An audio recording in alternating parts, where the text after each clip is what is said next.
Hi everyone. ఈరోజు శుక్రవారం అండి. తిది వచ్చేసి పంచమి. చాలా మంచి రోజు అండి. ఏంటి రాజీ చూపిస్తుంది అనుకుంటున్నారా? ఈ రోజైతే నేను దుర్గమ్మ గుడికి అనేది వెళ్తున్నాను. అంతే కదండి, 10:30 దాటిన తర్వాత 12 గంటల వరకు మనకి రాహుకాలం అనేది ఉంటుంది. ఆ టైంలో మనం నిమ్మడప్పలతో 9 నిమ్మడప్పల్ని తయారు చేసుకోవాలి. చక్కగా ఆవు నెత్తితో దీపం పెట్టుకుని దుర్గమ్మ వారి అష్టోత్తరం అది చదువుకుని చక్కగా మనం నియమంగా నిష్టగా ఏమి తినకుండా పూజ చేసుకోవడం అనేది చాలా మంచిది. ఇలా అయితే నిమ్మకాయలని మనం డప్పుల్ని చక్కగా విరిగిపోకుండా చూసుకోవాలన్నమాట.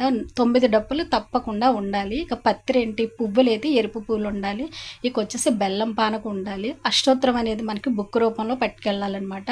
ఇక వచ్చేసి మనకి దుర్గమ్మ వారికి అయితే కనుక చాలా ఇష్టమైంది నైవేద్యంగా వచ్చేసి పులిహోర అండి.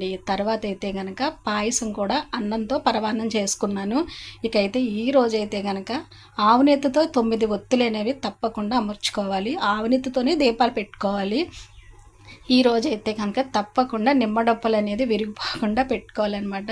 ఇక వచ్చేసి ఈ టైంలో దీపం పెట్టుకోవడం అనేది చాలా మంచిదండి. అందరికీ అనుకున్న జరుగుతుందని ఒక నమ్మకం అనమాట. ఇక వచ్చేసి గౌరమ్మని ఏంటి, పసుపు వినాయకుడిని ఏంటి ముందుగా సిద్ధం చేసుకుని గుడికైతే వెళ్తున్నాను. That's for the meaning blog. Thank you for the